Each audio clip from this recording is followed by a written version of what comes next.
Сәлеметсіздер ме, оқушылар? Кеңістік пен уақыт бөлімінің 8-ші сабағы. Сабақтың тақырыбы Оралхан Бөкейдің Атау кере повесі. Соңғы сапар бөлімі.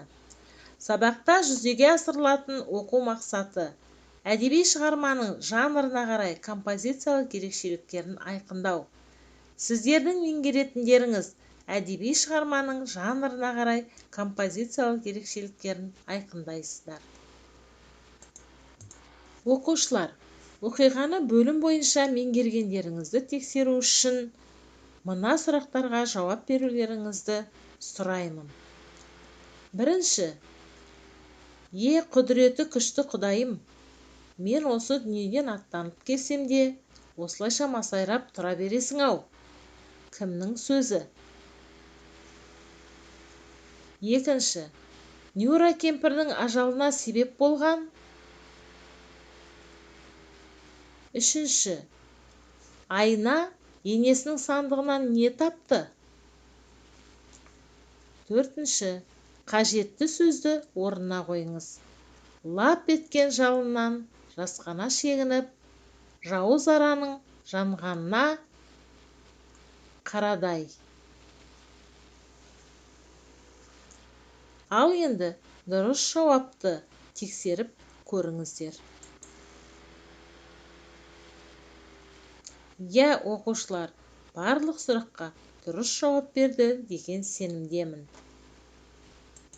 Сабағымыздың негізгі бөліміне сәйкес бірнеше тапсырманы орындаймыз. Бірінші тапсырма: Атау кере шығармасын берілген кесте бойынша талдаңыз. Дескриптор шығарманың идеясын анықтайды, стилін ажыратады, жанрын табады. Енді мен де сіздердің жауаптарыңызды толықтыра кетсем. Идеясы: жалпы адамзаттық құндылықтарды дәріптеу. Стилі: көркем әдебиет стилі, мифологиялық романтикалық сарыны бар. Жанры: эпикалық проза.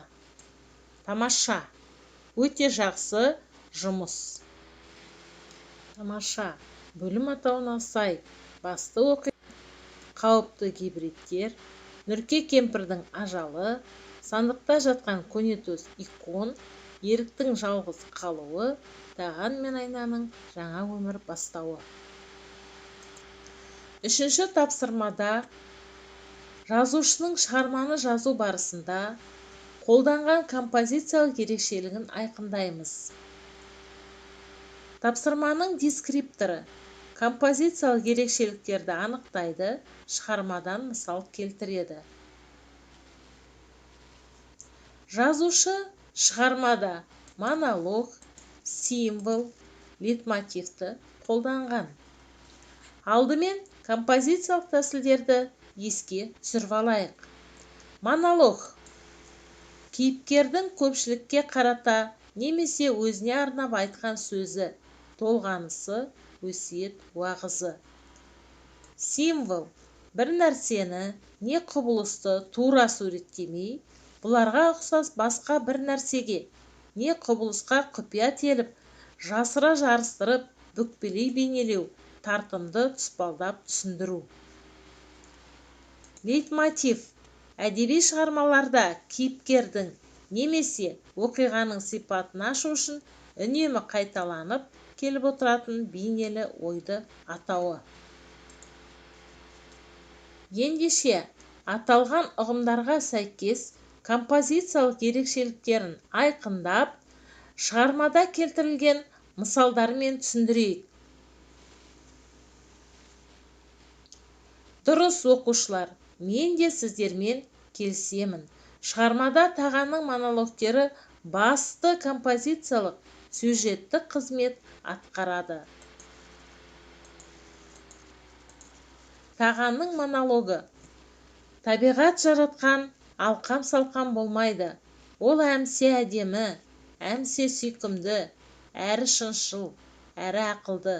Сондықтан да адамдар секілді қателеспейді. Табиғат мәңгілік тірі, өтірік айтпауды, алдап арбамауды, табиғаттан үйрену керек, өйткені оның жүрегі таза. Екі баланы жеке тәрбиелеп өсіріп жатқан шал шындық өмірде болу екі талай тұспал, яғни символдық бейне. Сонымен қатар, еріктің көк басты сонаға айналуы қатын суының арғы бетіндегі жұмбақ қыз символ. Шығармаға композициялық үндестік тудырып, ерекше көркемдік мән үстеп тұрған тағанның неге біз осы деп басталатын мәңгілік сұрағы лейтмотив. Олай болса, оқу мақсатына жету жолдағы қадамдарыңызды жетістік баспалдағы арқылы бағалаңыздар.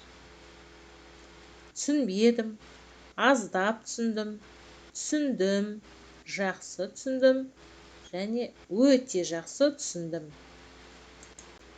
Осымен сабағымыз аяқталды. Назарларыңызға рахмет.